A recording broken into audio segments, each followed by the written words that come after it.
واش غادي يبدا الكلاسيكو قبل صافرة الحكم؟ الممر الشرفي يقدر يشعل الحرب بين الفريقين. الكلاسيكو مباراة ماشي بحال أي مباراة، ماشي غير 90 دقيقة وماشي غير 3 النقاط. الكلاسيكو هو صراع تاريخي نفسي جماهيري بين عملاقين، ولكن هاد المرة القصة ممكن تبدا قبل ما الحكم يصفر، والسبب نقطة وحدة ألا وهي الممر الشرفي. شنو هو الممر الشرفي ولماذا أصبح قضية؟ الممر الشرفي هو تقليد كروي قديم فيه احترام بين الفرق. الفريق الخصم تيوقف في الصفين وتيصفق للبطل لحسم اللقب. لقطة بسيطة في الشكل ولكن ثقيلة في المعنى، حيت كتخليهم انت الأفضل. ولكن في الكلاسيكو الأمر مختلف تماما، لأن أي حركة صغيرة تولي رسالة كبيرة. أي تصفيق ممكن يتحسب كتنازل أو رفض ممكن يشعل الجدل. علاش الكلاسيكو مختلف؟ الصراع بين برشلونة وريال مدريد ماشي غير رياضي، راه عنده جذور تاريخية ثقافية وحتى سياسية. كل نادي تيمثل هوية مختلفة، برشلونة أكثر من نادي، ريال مدريد القوة والهيبة الأوروبية، وهادشي كيخلي حتى التفاصيل الصغيرة كتتحول لمعركة.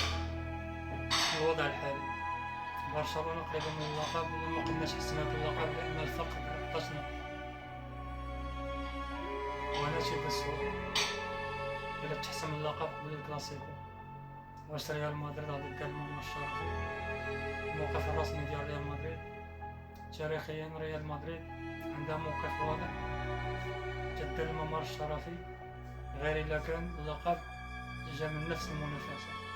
مثلا إلا فاز فريق بالدوري ممكن يديروا لهم في الدوري، ولكن إلا فاز بالكأس آخر غالبا لا.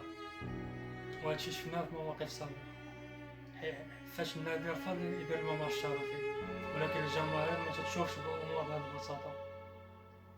في السوشيال ميديا النقاش شاعل، كاين اللي كيشوف رفض الممر قلة احترام، وكاين اللي تيشوف دير الممر إهانة للنادي. هنا كيبان أن القضية ماشي قانون بل هي حس وإحساس. واللاعبين وسط عاصفة.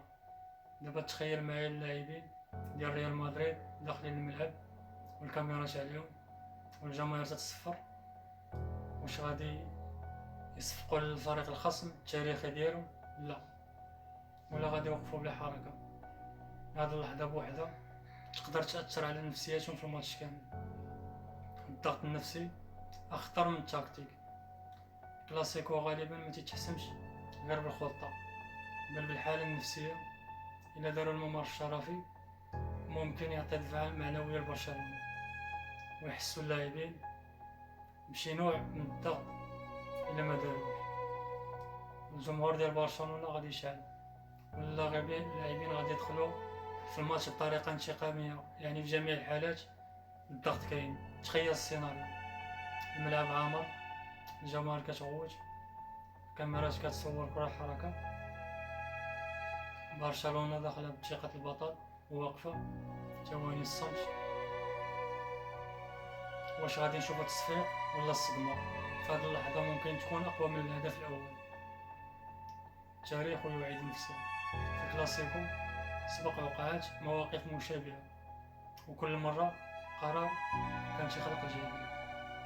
هادشي تيورينا أن الممر الشرفي ماشي مجرد تقليد بل اختبار الشخصية، الهيبة والروح الرياضية. وهنا كنوصلو لأهم نقطة، واش تختار الروح الرياضية والهيبة والكبرياء؟ ريال مدريد خاصها تقرر واش غادي تبان كنادي كيحترم التقاليد ولا كنادي كيرفض يعطي أي امتياز للخصم. شنو القرار الذكي؟ بصراحة ما كاينش جواب واحد. دير الممر احترام، مخاطرة نفسية. ما ديرش الممر قوة الشخصية، انتقادات إعلامية. وهادشي اللي كيخلي القرار صعيب بزاف. كلاسيكو مباراة ولا حرب نفسية؟ في هذه الحالة الكلاسيكو تيولي أكثر من مجرد مباراة، تيولي حرب نفسية، حرب إعلامية وحرب جماهيرية. عمر الشرفي مجرد شارع. الكلاسيكو الجاي ممكن يبدا قبل ما يتحرك كورة، بسبب لحظة واحدة فقط، لحظة فيها الكبرياء، الاحترام، الضغط والتاريخ كامل. والسؤال تيبقى مطروح: واش غادي تصفق ولا غادي تختار الصمت؟ تفاهم مع الفيديو. دابا الدور ديالك، الا كنتي في بلاصة ريال مدريد غادي دير عمر الشرفي ولا لا؟ طرفت نهائيا. كيفاش كتشوف الكلاسيكو؟ مباراة عادية ولا حرب نفسية حقيقية؟ اكتب رأيك في الكومنتير، وما تنساش لايك وسبسكرايب باش يوصلك أقوى تحليلات كرة القدم.